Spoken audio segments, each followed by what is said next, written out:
Welcome to the show, everyone.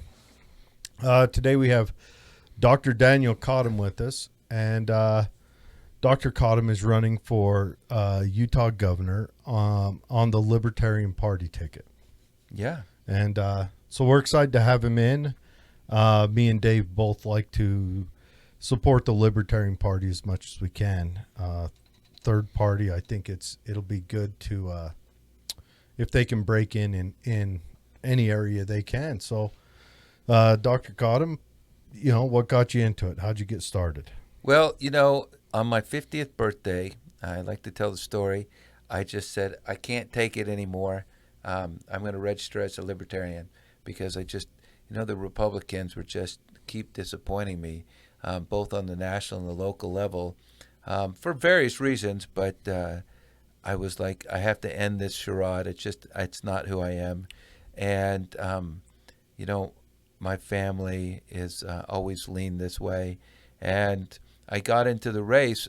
I'm 52 now. I got into the race because I was like, people look at Libertarians usually like they're crazy nut jobs. And I was like, I don't think I'm a crazy nut job. Maybe I actually am, but I'm not ashamed of who I am. And so I was like, I've been this way for a long time. And so I was like, I might as well stand up and let people know that we're not strange, we're not unusual.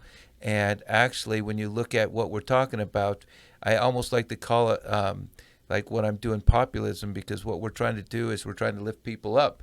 And except, what we're proposing to do actually works, unlike what the other two-party system is talking about.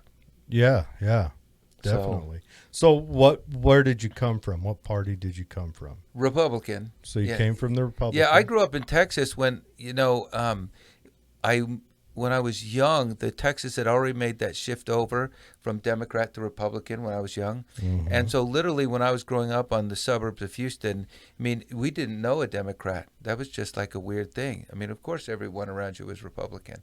It was like,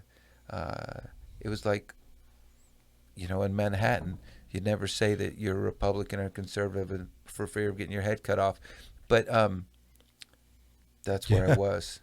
Yeah. It's funny how the parties have regions. They definitely do, right? And there's been a lot more sorting out of that in the last 20 years, but it's true. Does the Libertarian Party have a region? Well, maybe a little bit in like Rhode Island or. There's probably a strong showing in New Hampshire. New Hampshire. Yep. And then you've got Wyoming, and the Republican Party in Utah nationally is known for having strong libertarian leanings, as well as Idaho. Yes. And you used to be able to say that about Nevada, but as everyone has learned that California sucks, they moved from California to Nevada, but they haven't left California behind. No, and now they're moving to Idaho is a big place up by Boise, here in the Salt Lake Valley. Here in Tooele. People are moving to Tooele. We're getting quite a bit in Tooele. I just was up in Casper, Wyoming, and Bismarck, North Dakota, and people there also told me, without me asking about all the Californians getting out of California and moving there. They said they can't take it anymore. That's just something that was proffered to you just right off the bat. Yeah, so I can believe that. So, okay, as running now, we chatted a little bit before we started streaming. Now, Cox is a weak candidate. Yeah, I still haven't met a Republican that's excited about Cox. Yeah, and I've noticed that as well. He kind of, I think he just rode in on the coattails of Lieutenant Governor, and how many people knew him while he was Lieutenant Governor? I didn't know who the Lieutenant Governor was, and Herbert wasn't really that exciting of a governor. No, but it's like Herbert redo, right? Herbert rode in on the coattails of Huntsman, and that's back to what we were talking before we got on air about the machine, right? They just, this is how the machine operates, it's what it does, and it's kind of like plug and play. And the only surprise was how close it was with Huntsman. Yeah.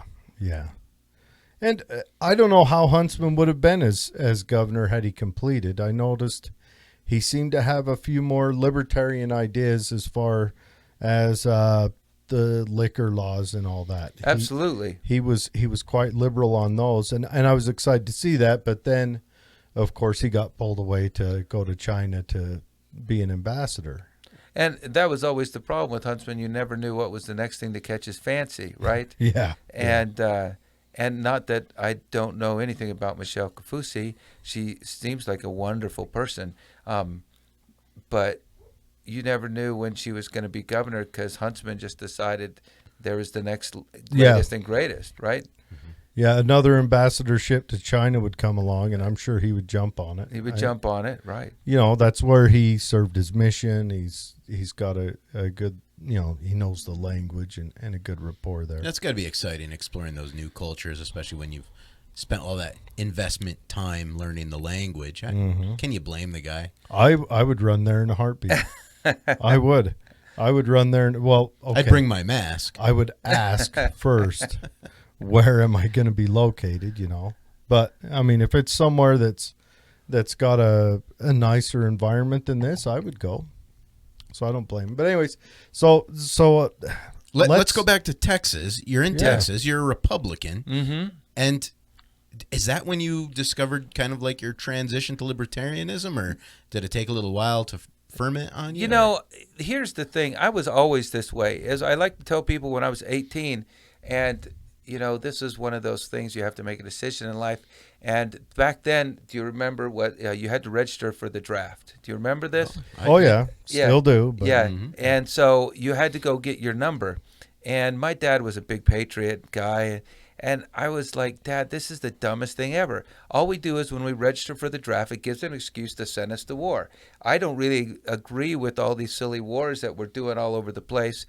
And I had no idea what libertarian was or is or anything about it. And he looked at me and he said, son, I've saved some money for you for college.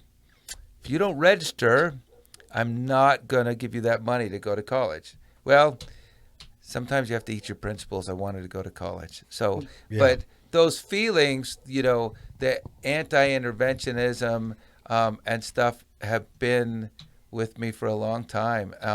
And also that independent streak about, you know, we should be able to make most of the decisions for ourselves, like 99.99% of them. And the state doesn't need to get involved between individuals making their own decisions, right?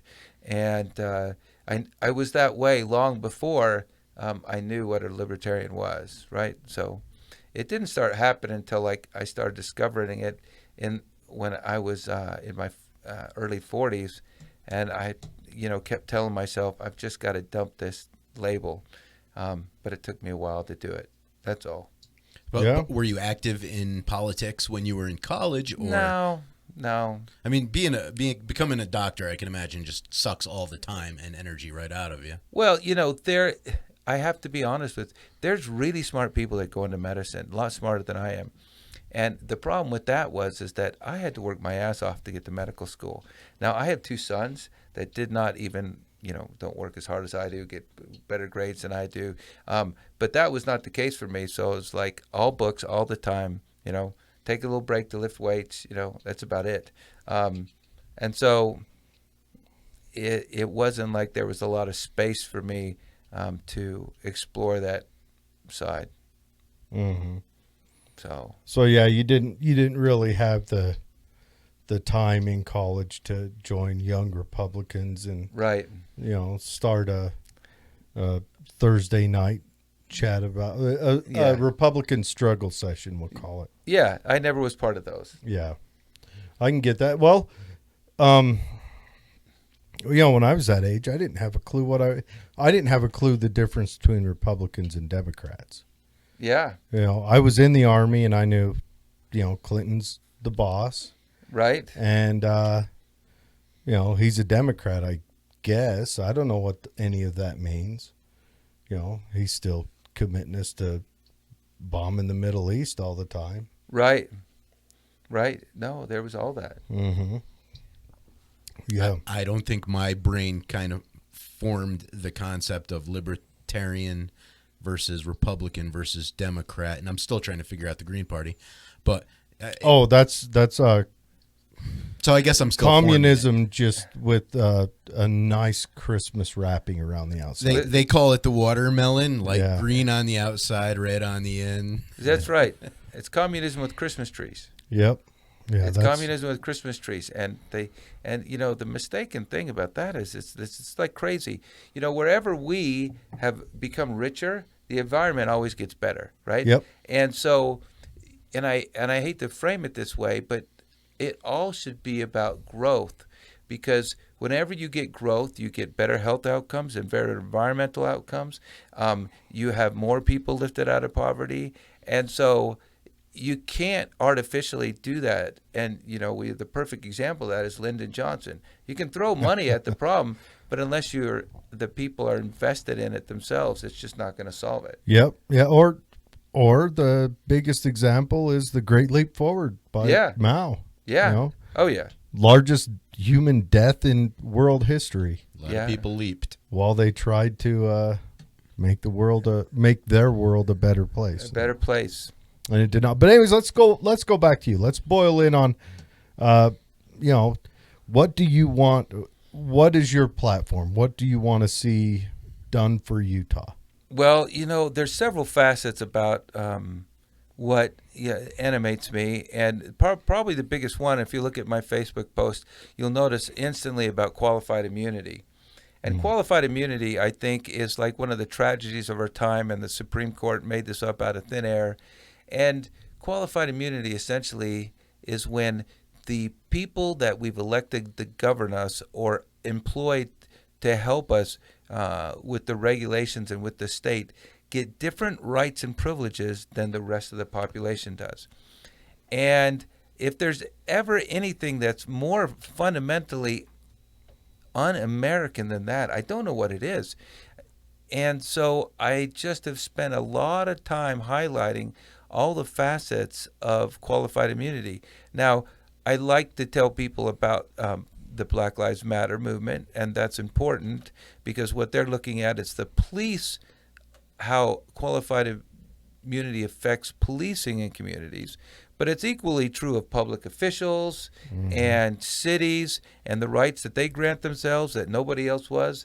I mean, at the rally where I met you guys, I told the story of my friend who had his house flooded with sewage, and the city says, I know it was our fault, but we're only liable for $50,000 of a $500,000 debt, right? Yeah. If this had been your company that flooded someone's house with sewage down the street, you couldn't say that, right? Yep. It's just not possible. And if you went to court, they wouldn't allow you to say that. But if you're the city, magically you get to wreak havoc and damage on people's lives, and yet you're not responsible for this. It's just beyond the pale. And so, when I say reform qualified immunity, the other thing that I like to highlight in that is that, the Black Lives Matter are going about it calling all these cops evil. I fundamentally have a problem with that. Most people are not evil by nature. Of course, you guys know there are bad people in the world. We all know that. But, I would say 95% of the cops or 98% of cops are genuinely awesome guys that we'd all like to hang around with. But the system is making them behave in ways because, listen, we all want to get by with the day, right? The system is promoting ways which results in bad outcomes with people.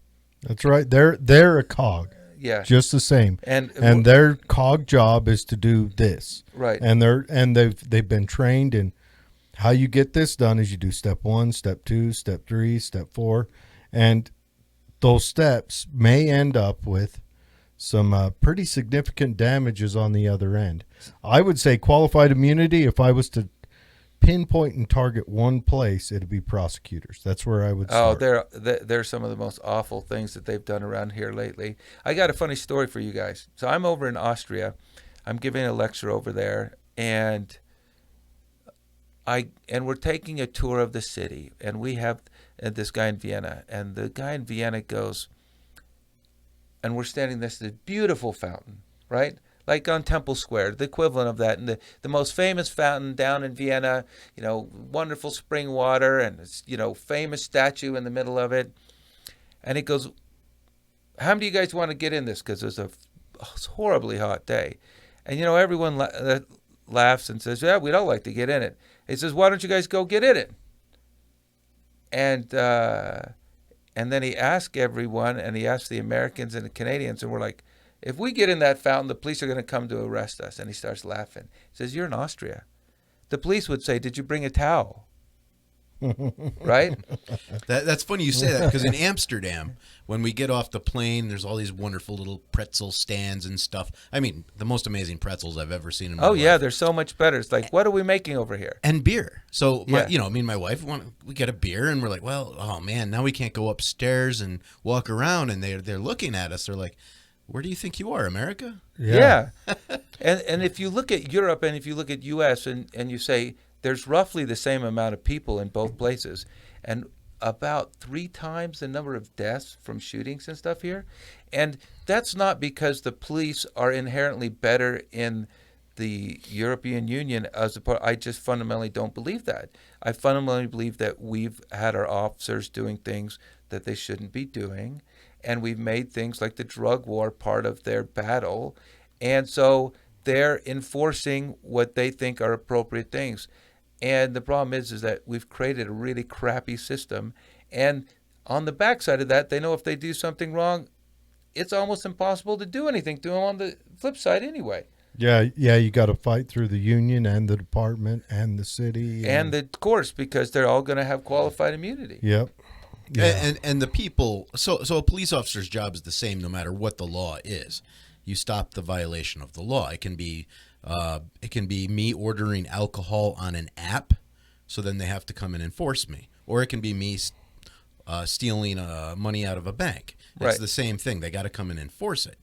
But for the qualified immunity, I mean, the people that shouldn't be immune, the people that should have to feel some of the heat, are the people who make these legislations. If I end up having to defend myself against, because I ordered alcohol on an app, and people end up getting hurt, why shouldn't the politicians who created the law that says, hey, that was a little crazy, why shouldn't they feel any heat? I guess that's something. I mean, everyone wants to blame the cops, but really, when it comes down to it, it's the politicians that make the laws. Yeah, and that's the thing that people don't realize. There's not a law that is so trivial that they won't kill you for it. And I mean this in every way. That's what laws are. Yeah, and so it's like, whether it's the mask mandate or like this recent one where the guy was riding down the street, and I know that there were suspicious things, but he's pulled over because he didn't have a blinking light on the back of his bike at night. And I'm like, I don't have a blinking bike on the back of my bike if I was riding right now. So there is not a law too trivial that it can't escalate, right? And so, Is the blinking light a law? yeah, it is. So now I just learned about a new law today. Yeah, and I'm going to give a little. The thing was that there had been reports of someone in the neighborhood, and it might have been this guy, but the police start harassing the guy, and then it was like he had a knife, and they were afraid. And I understand that they were afraid, but he got pulled over because there was no blinking light on the back of his bike, right? And so there's just countless stories like this. It's not hard to label them, and I know of several other stories like this all over the state. So it's just a New York thing. It's a Utah thing. Mm-hmm. So now we need blinking lights on the back of our bikes? If you want to ride them at night, you do in Salt Lake City. Okay, well, good to know. Wow. I mean, how am I even supposed to know that as an individual? They say, what do they say? It's like ignorance of the law is no excuse. So are they going to train us all to be lawyers before we graduate high school? So, because, I mean, if I have to know these things, I feel like they should arm me with the knowledge before I go out into the world. And it's just more, I'm sure the blinking lights for good reason. Yeah. Well, I will say someone had a good intention. Yes. Right? But I didn't think it was a good reason. Now, yeah, a good intention. Now, a better way to enforce that might be every squad car has 10 of those blinking lights that they can, if they see you without one, they can pull up and say, hey, people can't see if they're behind you. So we're going to borrow this to you. Give me your name and phone number, whatever. You go buy one. You've got 14 days to procure your own, and then you bring us ours back, and we put it back in the back of our squad car. Everybody goes home.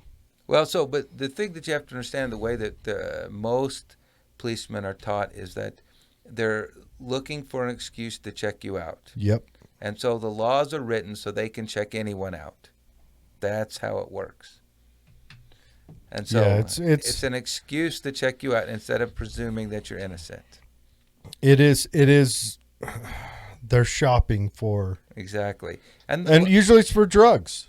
Right, and which is why, most of this ties back to, I always say, contract enforcement, right? Mm-hmm. And because drug dealers don't have a way to enforce contracts, there's violence. Mm-hmm. And because they lose lots of product to the state, which they can't recoup, they have to protect it. And so it's an onward, down-going spiral, and the cops are always And chasing. they can't call the police to come investigate. They can't call the police to come investigate. So they do their investigations with violence. They do their, I guess, payback with violence. There's a lot of violence involved in that one. Yeah, and it's amazing. I always like to tell people, when was the last time the head of Jack Daniels shot the head of a rival company? Yeah. It never happened. Or the head of Pfizer. Yeah.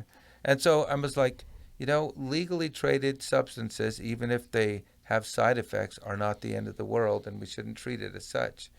And that's part of the reason that explains the large differences, because there's just not that enforcement in the drug wars in Europe like there is over here. I mean, there's some, but it's treated more as a passive offense, right? It's like, okay.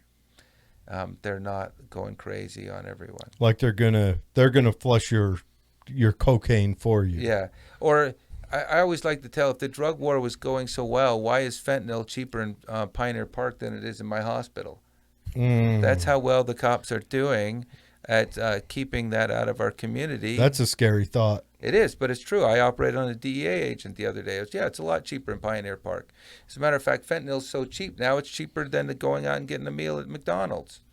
And yet that fentanyl is made in China, imported to Mexico, brought across the border, driven up to Utah, split, and sold to people here for the price of a Big Mac and fries and a drink. Now, do people go out seeking to buy fentanyl, or is it usually stepped onto something else? Meaning what? Like, is it an additive onto the heroin to make the heroin stronger? Drugs are like anything. There's fads going on, right? And so whether, they go through the heroin fad, the fentanyl fad, but, they largely parallel what happened in the alcohol wars, right? Yeah. So alcohol started off it started Prohibition, and, primarily the U.S. likes to drink beer. Mm-hmm. And so they started shipping beer around. But the problem with beer is that it's mostly water. And so wine is more concentrated than beer. So they quickly stopped shipping beer because they could ship the wine.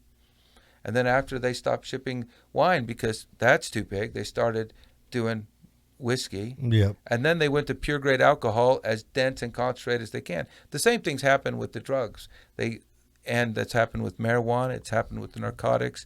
It's happened with the cocaine. They keep on miniaturizing it because it's like a little game, The state makes it hard, so we're going to find ways to invest to make the product easier to ship without. So fentanyl is a concentrated form of heroin. Yeah. And it's easier to get across the border because you can pack it in smaller things. Yeah, in smaller orifices, prison wallets and such. Prison wallet. And now they're making marijuana legal in Mexico and all these other places. It's the go-to drug for the cartels now, isn't it? Yeah.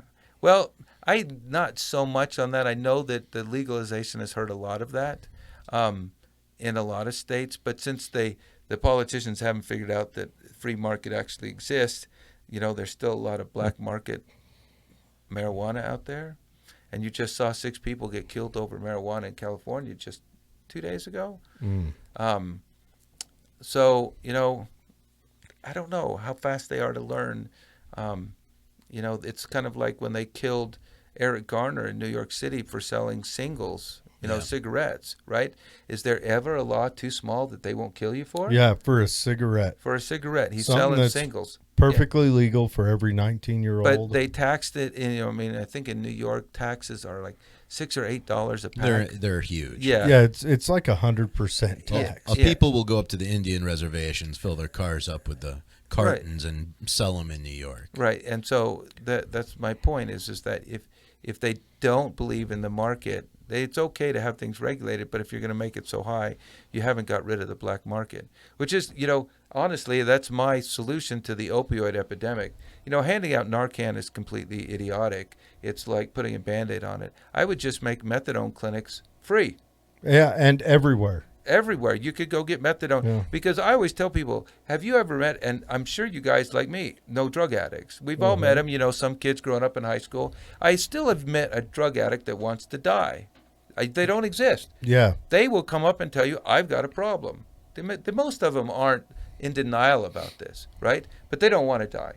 So why don't you allow them to go about their life and just get them fentanyl? The way to ruin the market is to give it away for free. Well, Portugal, they've got, an 18-year long experiment now, 15 or 18 years, where they took the drug enforcement away from the law enforcement and handed it over to the medical side and the civil service side. So they help them find jobs. They help them create that dignity, which causes people a greater ability to get off the drugs. And then they have safe areas to use them with doctors and nurses. And the thing about it is their drug use isn't any different than it's here. All we've managed to do is lock a bunch of people up.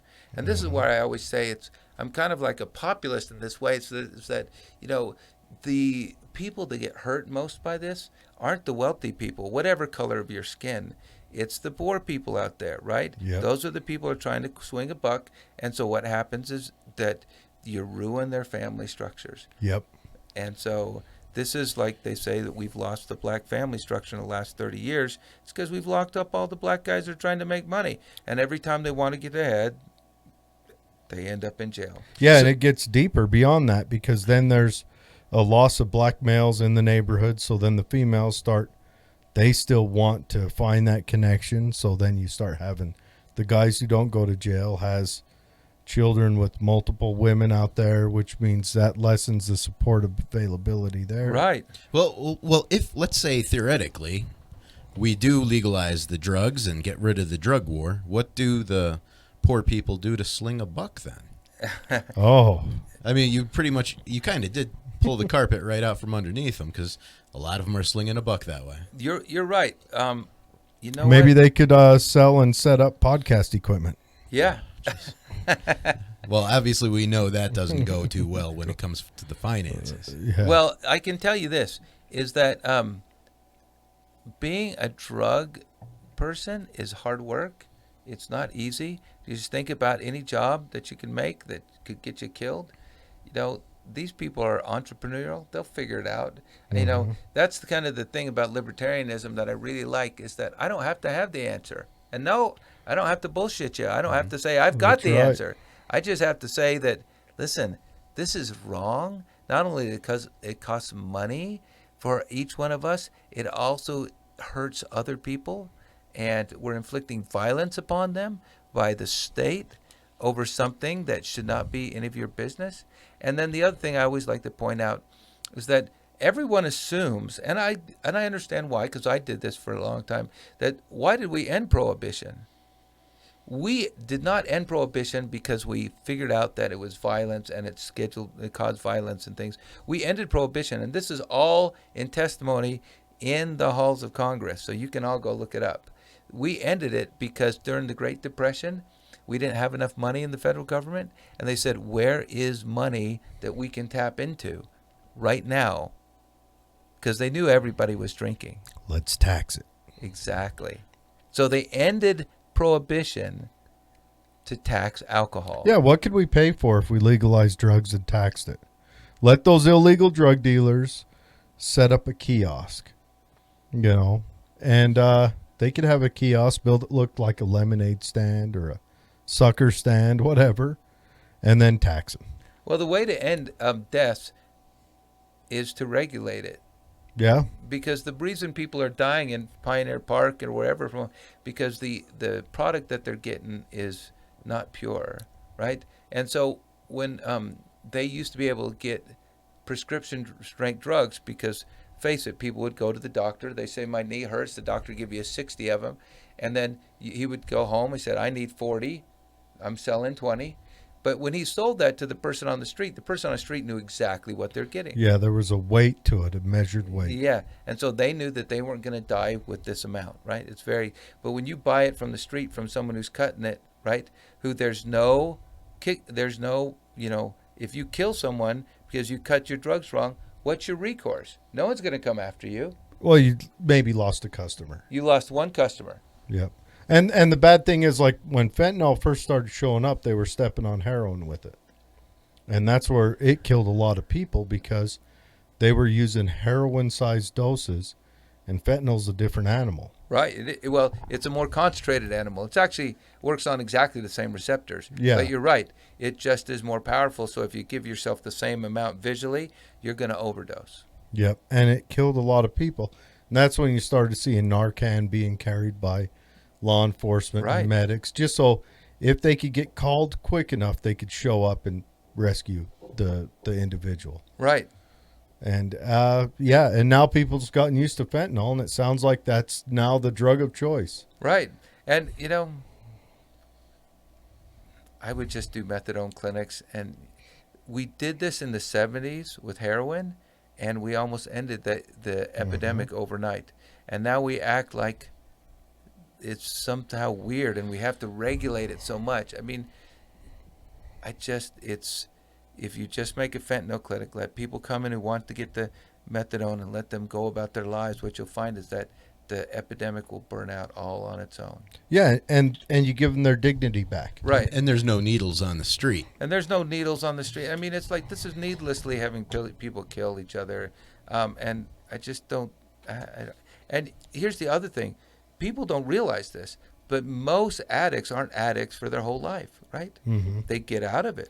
Someone like 85% eventually get out of it. Yep. And so, we're condemning these people, and we're treating a medical condition with prison. This is stupid. Mm-hmm. Well, and then by doing that, you give them a felony, and then that exacerbates the rest of their life. Makes So everything worse. yeah. So I agree with that. So I want to bring it back. So Okay, bring me back. I want to talk about you as governor. You get elected. What are you going to do? What tools do you have in your toolbox? It's amazing as I looked at it. The Utah governor is not that powerful. Like Andrew Cuomo has so much more on Gary Hebert, just the things that he can do. So, for instance, I'll give you just an example. I had this great idea. I said, I'm going to make an office of pardons. I'm just going to take everyone who hasn't committed a crime that hurt someone and pardon them, right? I'll show them. You can't do that in Utah. There is no pardon for the governor. I can recommend everyone to a pardon board who will review So it. you can give yourself carpal tunnel. Right. Yeah. I can And give just myself wear so the real thing that you can do as a governor of Utah is you can shape legislation by vetoing it. Okay. Okay? So, for instance, I could say, if I was elected governor, I believe strongly in qualified immunity. I'm not going to sign any other bill, period, unless the first bill across my desk has qualified immunity reform in the state of Utah. So you get a couple of legislatures that are willing to play ball with you and put bills in. Yeah, I only need like 2 or 3 Republicans and all the Democrats, which, something like qualified immunity you would get. Mm-hmm. And, the state would be better served if we had a 3-party system than a 2-party system. Yeah.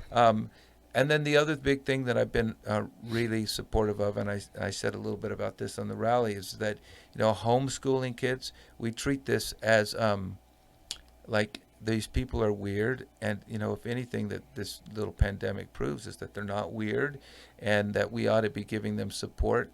The Utah State Constitution says that all the income taxes that the state receives have to be dedicated to education. And and 0 goes to anyone who does homeschool. So there's something you could. And so the next thing I would do is I would say I have my top 3 issues, that I want to address, and so homeschooling, funding, and qualified immunity bills, those type of things would have to be done before we do it. The other thing that I would put on that list, since we're here at happy hour, the DABC would have to go away. There would be no bill signed until the DABC was done. Privatize the liquor industry. Yeah, privatize the liquor. I mean, and I don't drink, but for the life of me, I can't understand this. How this is somehow pertinent to the state, right? Yeah. And all it does is make the liquor overpriced and less available, right? Yep. So are you saying that when the Republican candidate, Mr. Cox, runs for governor, he's not for privatization of the alcohol industry. He's for socialize. Exactly. He's for socialism. He's for socialism of the alcohol industry for reasons. And it even gets more bizarre when you think that, well, we made medical marijuana legal in this state. We all voted for that. And they let that do through private things. Now, in our own Utah way, I'm not saying that's the way I would have set it up, but I'm not going to argue with the way. I'm just happy that they did it. But they also went to private clinics to do this, right? Mm-hmm. They didn't set it up through the state. Yet, alcohol is some mysterious substance that we have to control through the arms of the state. So much money flows in. Yeah, and then the in other the thing, fluids. like the other thing is like completely bizarre. It's like they said the other day, the holiday was coming up, and the DABC was understaffed, so they're having to close one of or two of the DABCs before a big holiday. And I was so they said it's understaffed, so we're going to close one. Yeah, and so I was like, really? You said this out loud, and you're pretending that you're delivering an appropriate service for the citizens of the state of Utah? I was like, this is bizarre. It is. It is bizarre. And I just, for the life of me, it's like I think most people can make informed choices. We've already come out with what is the strictest drinking and driving law in the country. Okay, fine. Is that not enough? Right? Yeah. Maybe you want to make it. Well, is the DABC stopping alcoholism, drinking, and driving? Is it controlling any of that, or is it just a wimpy flex by the state? Well, okay, so I'm not trying to hide this. I am LDS, but the LDS Church controls a lot of this stuff behind the scenes, and I saw that as I've been advocating for medical marijuana for many years, and so. The thing is, it's that it just shouldn't be that way. And I always say that when religion and politics merge, it always makes religion look bad, right? Uh-huh. Oh, yeah. And so the church literally just needs to get out of it. Well, here's the question. Is the DABC stopping any Mormons with a proclivity for from drinking? No, it isn't. There's the old joke. I grew up LDS, how do you stop a returned missionary from drinking all your beer at the party? Oh, I know this one. You bring 2 returned missionaries. Yeah, bring 2 returned missionaries. And then they stop each other. Yeah. So, and what they conflate is our low drinking and driving deaths and stuff with somehow an effectiveness of their policy, when it's just the opposite. You just have a large segment of your population that doesn't drink, and so it turns out you have low drinking and driving problems. Well, okay, the policy followed what was already happening. This is like the stupid mask mandates, right? Yep. People have decided they want to wear masks. I'm fine with that. If you want to wear masks, great. But back to the thing, there's no law that's so trivial that they won't kill you for it.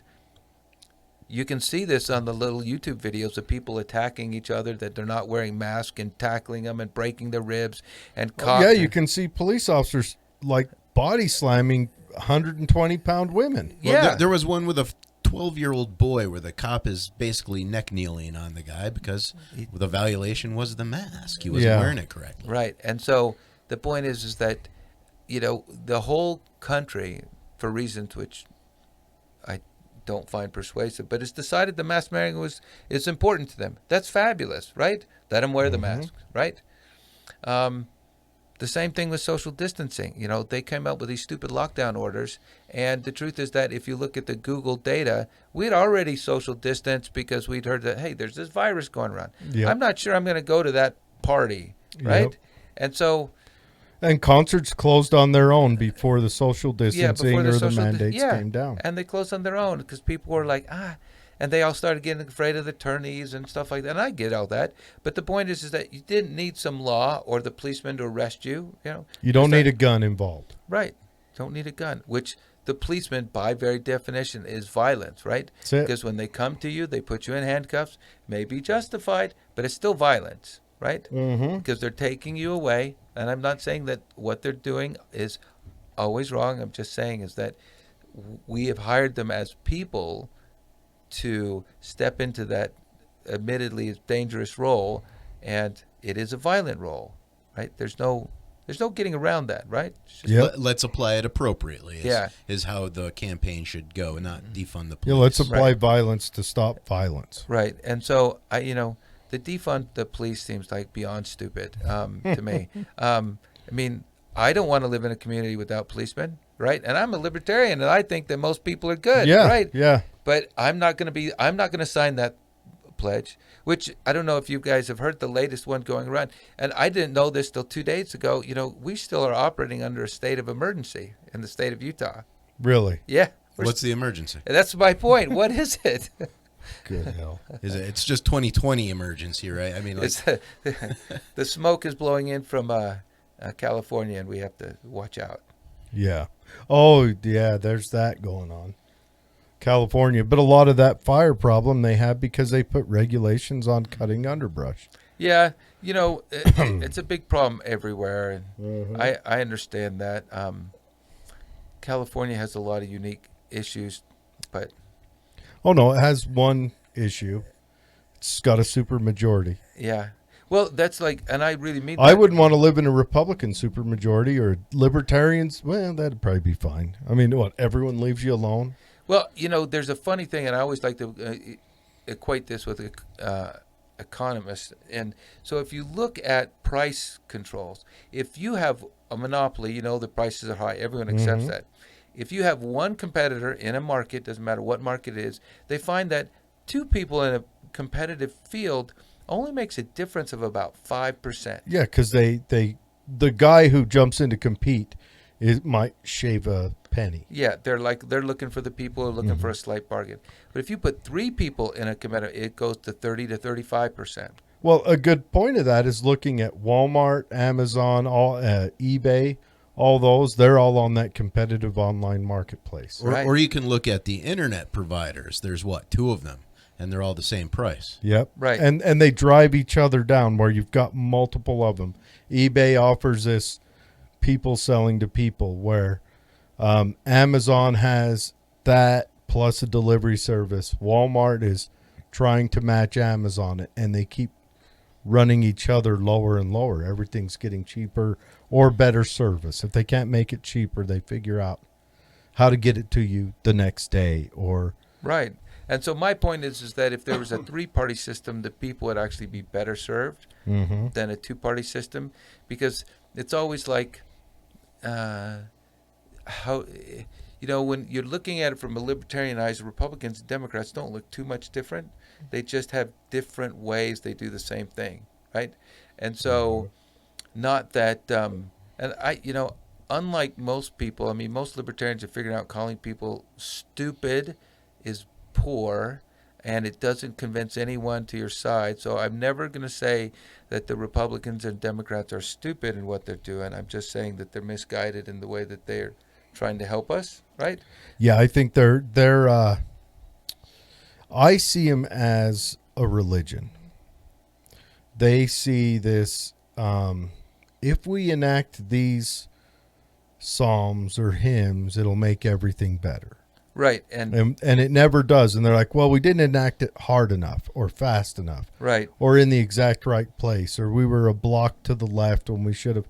And and they keep trying the same repetitive thing, and they both come at it from different sides. The Different goals are the sides. same. Yeah, the goals are the same. And I would rather see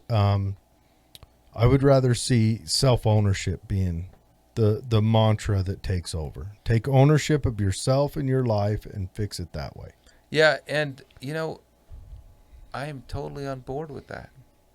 And so when you ask about what my power as a governor, those are the type of things which I would say, before you guys get any of your pet projects through, we have to put this on my desk, or I'm just going to veto everything that you put in front of me, and then you'll have to find a way to get a supermajority. Walk in there with a stack of pens, say, I'll wear all these pens out, vetoing everything. The funny thing is, one of my heroes is the last Libertarian guy who ran for president was Gary Johnson. And he was the governor, a very popular governor in New Mexico. He's a good governor. Yeah. And I think he wasn't cut out for the office he ran for. And I think he picked the wrong running mate. Yeah, there's probably some of that too. But my point is, when he was the governor, he vetoed over 700 bills, right? Mm-hmm. And I'm imagining that the New Mexico governor was similar to what the Utah governor has, is that, yes, it's an important office, but your way to craft outcomes is to make sure that the legislature knows what you're going to accept and reject. And so if they want to pass it over you, they've got to own it, right? Own it. It's got to be written so that the people understand it. That'd be one of my veto things. Yeah, but if it's written in legalese and I have to break out a dictionary to recognize what I'm reading, I'm vetoing it. Yeah, you need to rewrite this. Think about Page this. limits. Yeah, think about this is that, if you have to get a supermajority and the Republicans, by the very definition, have to get at least 3 or 4 Democrats on board with any idea they do, that starts off the conversation totally different than it does now, Mm-hmm. right? And so that's kind of my point is that, I'm gonna come at the veto power from a point of liberty, and if it impinges on people's rights, whatever shape they want to take in their life, whatever sexual orientation they want to do, however they want to dress, then I'm totally on their side, right? And the state should be out of people's business as much as possible. And I always tell people, my biggest goal would be at the end of 4 years, most people don't even know I was there, right? Yeah. That would be the like ultimate. the Wyoming governor. Yeah. I want to move to Wyoming because through all this catastrophe that's rolled downhill from the coronavirus and all that, I still don't know who the Wyoming governor is. That's pretty impressive to me that he's sitting there in Cheyenne and no one knows who he is. Makes you wonder if his office is in the basement of some building there or something. It'd be cheaper that way. Yeah. If I was a governor, why not govern from home? Zoom me in, right? Well, Absolutely. I think that's great. I would we love need that. to do that with our Congress and with our general government now. But I have to. You're a doctor. You're a surgeon. Yeah. And we would be remiss if we didn't touch on how would you manage the healthcare system. I want to hear it from a professional because I can sit here and, I know how to turn a wrench and stuff, but I would like to hear your thoughts on the healthcare Now, system. so what part of the healthcare system do you want me to address? Any of it. Any of the thing you see on the news every morning where people are crying or pissed off. All right. So the first thing is that market competition is always good. Okay. So the thing that you're trying to do is increase market competition wherever you can. And we know very well that, IHC functions as almost like a quasi-monopoly here. Mm-hmm. And so whatever you can do to bring in competition to monopoly. And so I would have ways and make it very easy for people to get contracts,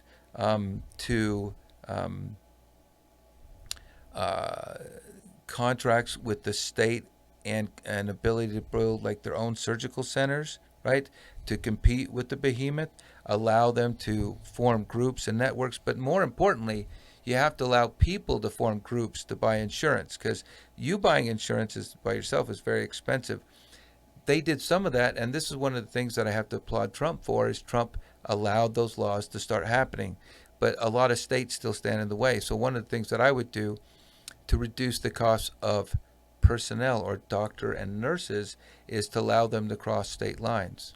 Okay? So for instance, you have a driver's license. If you have a driver's license, I can drive in any state in the country. I would instantly recognize every state in the country's doctor's license and every nurse's license, every attorney's license. So if you go from state to state, you have to go You have to do it all over again. All over again. Same not with the whole school, but you have to maybe perform.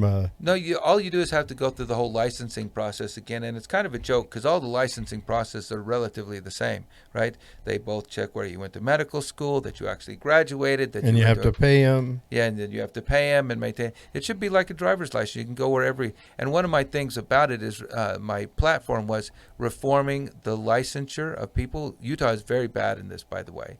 We're one of the top 10 states in most licensed professions, right? Mm-hmm. And I would say if all 50 states don't agree that something needs to be licensed and regulated, then we won't do it. And we would get right. Yeah. And every one of those that's left. So you have doctors, lawyers, dentists, all those things, right? Every one of those, I will recognize every other state's license today. Because here's the thing. If you have a really bad condition, and the guy in New York is the best at this in the whole world, and he wants to fly out to Utah once a month and do these surgical cases, whatever they are. Like how we let doctors go to other nations, Right, and do the humanitarian Right. aid. That doesn't work the other way, though, Jared. If a doctor from Brazil wants to come here, it is the Olympic. It's almost impossible. You basically have to redo your entire exams and everything. It's insane. I would allow everyone dual licensing. So instantly, you know that anytime you increase competition, prices go down. prices go down. This is what I've heard is the two procedures who've gotten cheaper and safer year after year is LASIK eye surgery and boob jobs. Well, it goes for all of plastic surgery, and it goes for my particular profession as well. So because it's a voluntary surgery, it's not within the insurance monopoly. Right, and so things get better, and dentistry and orthodontics too has gotten cheaper over time dramatically. And bariatric surgery, what I do, weight loss surgery, that's got dramatically cheaper over time and better over time. And anytime you let the free market handle it, it gets better and cheaper, right? Now, just by that very definition, when it first comes out, not only is it going to be riskier, it's going to be more expensive, and fewer people are going to be accessing it, right? Mm-hmm. And so, that's one of the downsides of that. But the truth is that those type of issues are very rare these days. And most of medicine, I always like to tell people, most of medicine is not very difficult, meaning they're very straightforward procedures or medicines. You come in, you have high blood pressure. I do this, this, this, and this. You come in, I have a gallbladder disease. I do this, this, this, and this. It's very formulaic, right? And so the point is that 98% of medicine, if you increase the competition, you're going to get lower prices. The other thing that I would make is I would make everyone post their prices for everything that they do. Oh, amen. Mm-hmm. Okay? Because part of the reason is, and I've been in this myself, you go into some place, you want to get something done, you can know, how do you even find out? Now, I happen to do lots of cash pay, so you can go to my website, on my professional website, you can see what our prices are. We're not trying to hide anything, but that is weird in medicine, right? You even trying to call up the dentist and get a price, and what's the first thing they say? What insurance do you have, right? Yeah. Now, let's just start off from here's our prices if you're a cash pay. This could change if you decide to use your insurance. And what you're going to find is when people have to post their prices, they'll come down because they're not going to do something crazy. Because when they do, people will say, why are you charging $45,000 for a boob job, right? Mm-hmm. Or if they post them up front, it's not going to be after the work's done. They come in with a piece of paper and says, sign here. Right. This is how much it cost in total. So the whole thing about it is that you've got to increase competition, right? And in order to reduce prices, that's really the same. And then the other thing is you have to allow people to buy insurance in larger compacts in order to drive that price down. And then the biggest problem with that, and like I said, I commended Trump on that one. He started doing, is that so much of it is interstate compacts, meaning they say you have to do this between this state and that state.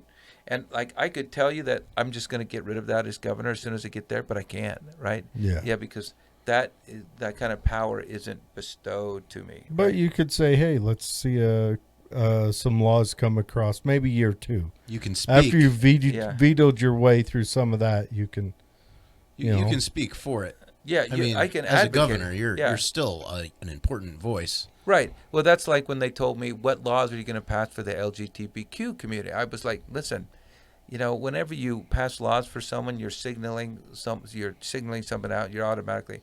I've said, I'm going to treat you like a person instead of like a gender or this, right? And so this is similar to that, right? I'm going to treat you like a person. We're going to allow you to buy things across state lines if you want to. I'm not going to get mad if you decide to order your drugs from Canada, right? Mm-hmm. I'm going to tell you how to go down to Mexico and get them, and we're not going to arrest you when you come back with your prescription for 4 months because it was half the price in Mexico, and you were in Tijuana, right? And you didn't have to pay to see a doctor Yeah. to get a re-up on a prescription that Right. you got, 2 months before that's almost out. Right. So did that actually happen to you? Did someone from the LGBTQ community come up to you and say, what are you going to do for us? Well, they did. I was interviewed by their magazine, which, I'm totally supportive of LGBTQ rights. I don't care if a man wants to dress as a woman or vice versa. Really, it's kind of meaningless to me. But the point is that everyone wants something, and I'm just like, the goal of government is to treat everyone the same. And if I start passing laws that signal out this community and these rights over someone else, all I'm is discriminating against someone else. And that's the thing. The laws should just be equal for each individual. Right. And what did they want, though? What do they want to hear? I don't know what they wanted to hear. They just asked the general question. So the point is that I'm not trying. I don't want to get too deep in the weeds with that, other than the fact is that, the government's job is to not discriminate against anyone and provide basic rights. And if they're not doing that, then they should be held accountable. If you want me to show up at the LGBTQ rally, hey, I'm there for you, right? Yeah, absolutely. But don't ask me to pass some law that signals out you or anyone else. Like, if you asked me to pass a law that signaled out LDS people, I would say, hell no. Yeah. It's just, I'm not going to do it. Yeah. Right? Or Baptists. Or Baptists or anything else like that. Yeah. You'd have, the legislature would have to do it over my veto. Yeah. But that's, fortunately or unfortunately, that's the way the governorship is set up in the state. Okay. So, not to beat the dead horse, but to piggyback off of that question, for example, what happened recently in Salt Lake City with the Antifa protests and the damage to our cities, how would you address that if you were the governor at the moment? Well, here's the thing. Destruction is exactly that. It's a crime. It's a crime. And I don't care if it's government property or your own property. I think that they did a reasonable job. I like, and I will actually give Gary Hebert some cred here, because he kept them focused on stopping them from going crazy in other places. And then all those people who did that stuff were arrested the next day. Mm-hmm. They weren't allowed to fester like they are in Portland. Mm-hmm. Oh, we want them to do it. Like, oh, hey, I just destroyed a cop car today and no one arrested me? Well, what's to stop me tomorrow? What can I do tomorrow? Exactly. And so, I'm going to give credit where it's due, and they did a pretty good job. That's like, I don't want to get rid of the cops. I don't think they're bad people. I just think we need to reform the system, not get rid of the system. And I don't even think we need to reform the cops. We just need to say, not at all. We need to say your job is not this medical issue, and your job is not this issue. Your job is to protect the rights of innocent people out there, and be it protecting the rights through keeping drunk drivers off the roads, fine. Protecting the rights through keeping burglars off the streets, fine. recovering stolen property. Let's redirect towards Right. positive policing. Right. And I would agree with that, but that you know, How much law enforcement budget is eaten up just geared around the war on drugs? That's a great question, and I've actually gone out and looked at that because I was like, I think one of my things should be telling people how much money we spend on prisons for drug offenses. And the thing is, they classify it sneaky. So you go to the DAs and they're like, we don't prosecute marijuana anymore. And then you look at the arrest things and you'll go what was it out at Willard Bay, like at one of the holidays earlier this year, and they had 28 arrests for marijuana possession, right? And that person now has a drug conviction on the record and thousands of dollars worth of fines, having to pay an attorney if they want to get rid of it. If they have money, they'll get rid of it. If they don't, it's going to be following them forever for a drug. So the idea that they don't really do it is completely false, but it eats up a lot of stuff. I know. They have the counter drug National Guard units where they have these planes that just all they do is fly over the territory, looking at the UV reflection of the plant life, and then some guy looks on his desk at all the maps and pictures that the plane took, and he's like, all right, yep, there's one of those blue colored dots right there. There's a marijuana plant in there. I mean, I can only imagine like how much money we spend in aerial surveillance. In cities, they'll thermal light up houses because if someone's growing in their house, they've got to make their house warmer. So this house on this street's warmer than all the rest. We're just going to watch it and wait for somebody to park in front of it with a bad license plate or, to do anything that can give us cause to approach that door. It's probably cheaper than an airplane, though, but... But the point is that you're still spending a lot of money for what benefit? That's like they've done such a good job that fentanyl's cheaper in Pioneer Park, right? Yeah. And then the other thing that I'm always like, listen, no one wants kids to take smoke pot, but the truth is that this was true when I was in school. It's still true now. Any kid you go up to in high school, if they want to get a joint, within 15 minutes can get a joint in high school. Yep. Everyone in high school knows where to score a joint. There's nobody hardly that goes to high school that doesn't know this. Now, how many of them do? Not many. That's because it just isn't appealing to them. But the point is that at the end, something like 70, 80% of people try marijuana, right? Are we really criminalizing 80% of the population? This is completely insane, right? Yep. And I guess the answer is yes, right? We have this very bad relationship with the truth, and so we're still doing it. I think we need to definitely look at how stringent we want to be in life. Right, and so the things that the governor can do, he can advocate, and he can not. In some states you get to pick the DA, right? And you don't in Utah. We elect them, right? So it would be nice if I could say, well, I'm going to appoint someone who does not want to prosecute the war on drugs. It'd be nice, but you could get out and talk about it. Well, as a libertarian, they can't resist, and I would always be talking about that, right? But the question is that can I get something passed, right? Now, would I like to get something passed? Absolutely.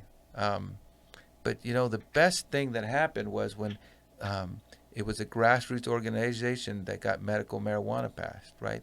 And you saw how hard they fought that, right? Oh, yeah. Oh, yeah. Well, they fought it, won, and then the legislation shut it down for, 2 years while they figured out how to almost implement it?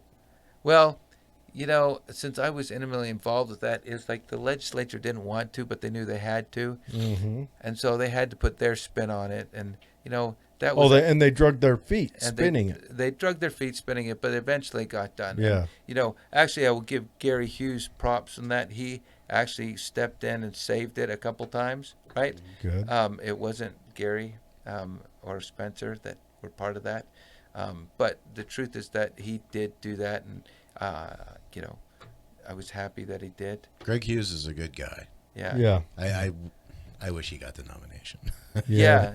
Yeah, he would have been very interesting. But I would like to see Utah. We've got a libertarian strain in this state. Let's try our hand at a libertarian governor. I'm with you, and I'll wield the veto pen. I'll make the Republicans and Democrats work together, which has never happened. And I would be very big on those other things: the qualified immunity bill, the homeschooling bill, and the DABC thing. Right? Those would be big things and there's other things that I think are important, but all those kind of fade away, It would be so important to me as a veteran to see the DABC become a historical moment in Utah history. I think it impedes the freedom of the free market. It insults the comrades that I lost when I was in service fighting for the freedom of the people. And it's communism. And it's Republican sponsored communism. Right. And how do I stomach that as a Republican when I hear my congressman Chris Stewart talking about how we have to end socialism? And here we are worshiping socialism. It's a big through alcohol policy. There's a big socialist sword of Damocles sitting right there. Right. Yeah, and it would be good. And the other thing is that I think, even if you're LDS, speaking of that, it's been that source of it's almost like this: we can do this and you can't do anything about it. It's like sticking a toothpick in your eye, right? Mm-hmm. I can do this and you guys don't outvote me. And my point is is it the right thing to do, right? Yeah. Just because you have over 51% of the votes doesn't mean it's the right thing to do. That's right. And it doesn't mean that any of the laws, like you don't sell on Sundays, the hours of operation are from X to Y, those can all stay in there. That can just be, and honestly, that should be regulated by the county. Right. On the county level. Just like some counties in Utah don't sell beer, or they didn't. I don't know if they do now, but didn't sell beer on Sundays forever. Yeah, and there's lots of places. People often make fun of Utah's liquor laws, and I was like, listen, I agree to you that they're strange, but strange liquor laws seem to be an American pastime. And Maryland's got damn near the same laws. Oh, and Texas has some freaking weird laws too. Yeah, and you can drive through a drive-through liquor store in Texas. You can drive through a drive-through liquor store, but that drive-through liquor store will be right next to a county that's totally dry. Yeah. Okay. Well, so it's locally and all it decided. All like it is that drive-through liquor store is a guy who owned a liquor store said, I'm going to pop a window in on the edge of this and put some blacktop right there. Right. So it was the state didn't say you can do this. He did it, and the state said. Yeah, Jack Daniels is made in a dry county. Yeah, you can't drink Jack Daniels in what is it, Bourbon, Kentucky, or yeah. And so you've got 3 distilleries in one county, 3 of the most popular. You've got Bullet, Jack Daniels, and Jim Beam, and you cannot buy it in that county. Any 3 of those. Yeah, but for Utah, now I'm not LDS at the current moment. I was when I was back in 11, 10 years old. But from what I remember is free agency was God's thing. That was his hoorah. You're right about that. Now, not to have free agency is Satan's plan for the people, because he'll help them get there through telling them what to do. And to me, it's almost like a satanical organization to have a socialist DABC telling people how to live their life according to the rules that God wants us to slip up on occasion. So it seems almost counterproductive for the religious aspect of it. Does the state make money off the DABC? No. I know they don't make a lot, but they do make some. I know that. Would they stand to make more off of taxing private? I guarantee you they would, because then just sell them on that. Well, we're all in agreement here then. Yeah. Well, I'm all for contracting the state out of anything you can. Yeah. I would rather see. I'd like to see the state contract out of almost all regulations. Have a basic house regulation with private people who do the inspections and sign off. That way, you're not going through the state to get that, and then they can start competing and drive some home prices down at the same time. Well, almost all the home prices is due to constrained supply, which if you hang out in Salt Lake City, you realize what's going on. And it's almost all the zoning regulations that the various cities and stuff do. So it's kind of like a false housing shortage in the sense that they could solve it tomorrow if they just stopped. Just let people build. Well, there's the supply. Also, houses. No one's going to build $100,000 house because you got to pay $10,000 just to get the city to say, okay, yeah, we like that house or that design, so go ahead and build it. Because no one's going to absorb 10% of the cost initially into the loan that does nothing for the construction. Right. That's why you get $400,000 houses as your base model nowadays. Right. No, that's very, very true. So, the housing shortage, I think, we have to change the way we do zoning. But, one of the problems is I have lots of ideas about that, but that's all got to be initiated at the legislature level, right? Mm-hmm. And so that's pretty difficult to do, just being honest. So what do? You got everybody together for lunch and you present your plan and say, hey, this is the direction I'd like to go. Is that how it's done? What happens typically is the governor says, I have some priorities to get done, and let's work on these together, and you make those public. What you want to accomplish, and then you say, this is my priority, this is the first bill I want to sign, I'm not going to sign anything until we've worked on this problem. And that's about really what you can do as governor, right? So you kind of let the legislatures know that your veto pen is strong until you start seeing some motion towards some of your designs. Right. And so if you have, whether they're environmental or social or whatever, yeah, you have to tell them, these are the things that I want to sign on my desk first. This is my gig. You're welcome to do whatever you want, but know that you have to reach a super majority in whatever you do. And then, fine. So you can either work with me or work with across the aisle. Right. And so that's kind of the deal, that's the only really power, short of, like Gary Ebert's done, is declaring a state of emergency. Then you can bypass a lot of those things, which I almost think is almost never indicated, right? Yeah. It's like when they did it here. It's like what emergency did we have, right? I just don't know what it was. How many people got the virus here in Tooele County? I think we had one death. It's very low. Or did we even 100 something? Deaths? We're up to three. No. Those statewide, deaths. We're up to 300 and something deaths per day. Oh, not deaths, but cases. Cases, right?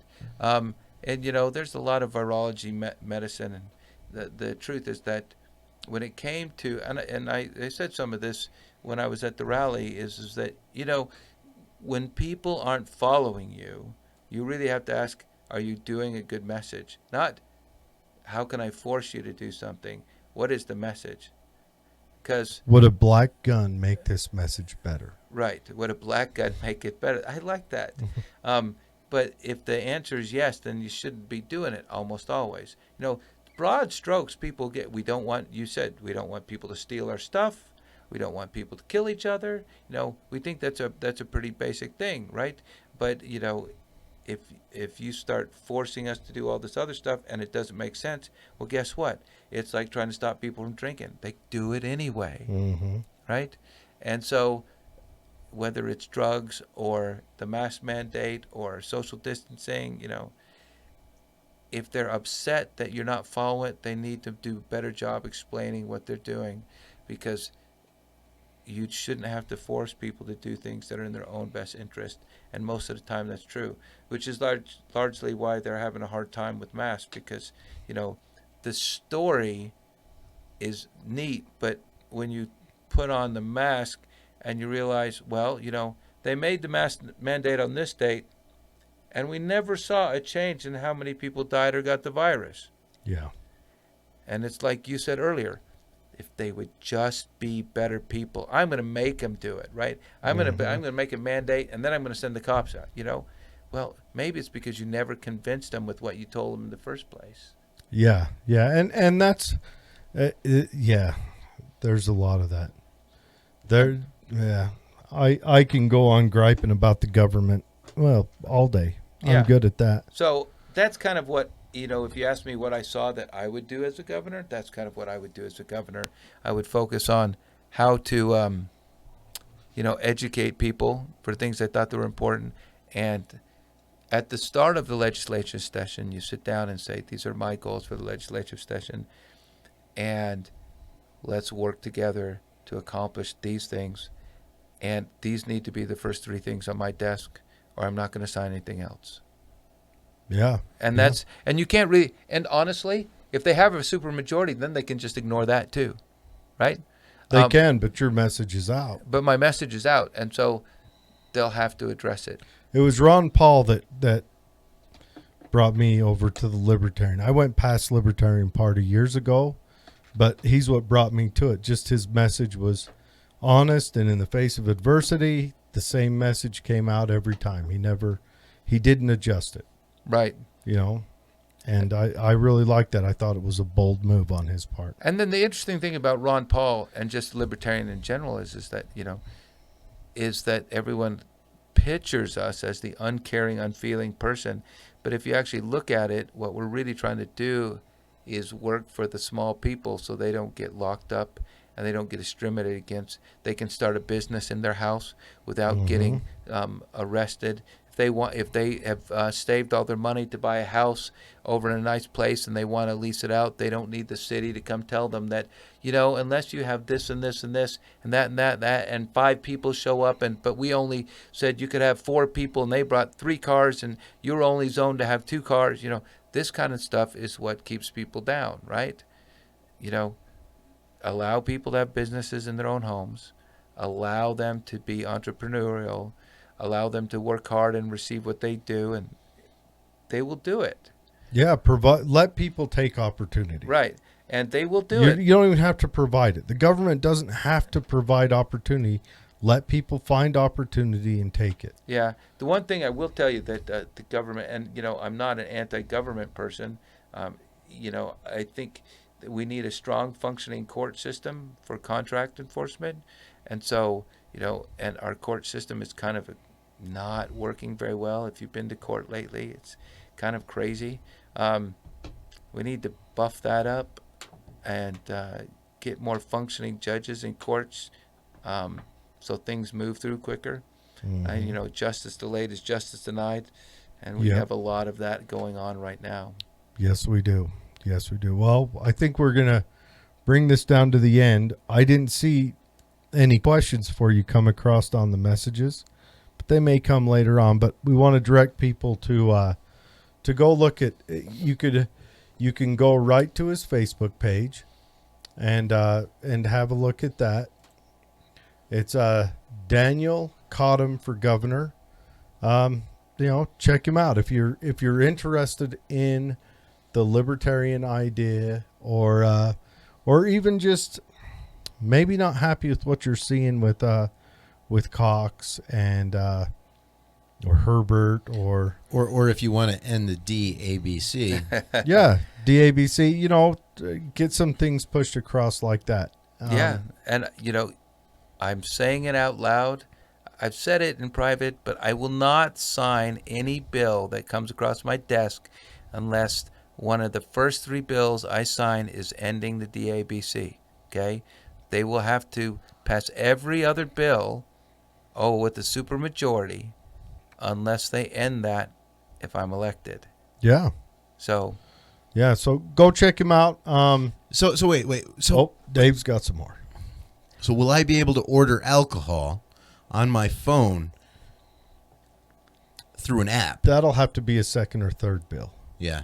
I am totally supportive of that, and I even posted something like that. I said, listen, if you have the best bartender and he can make the best mixed drink and he happens to work in Salt Lake, why do you have to go sit in there? Why can't you order that to go? I mean, Yeah. it just makes no sense whatsoever. They already put up a silly Zion curtain.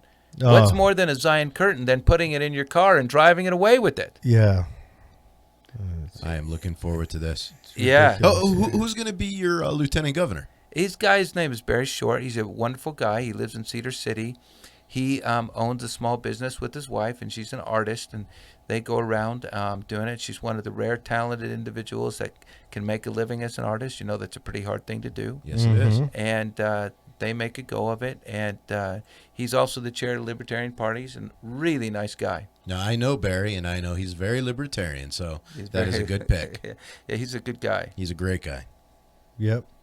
So yeah, go check out Dr. Daniel Cottam.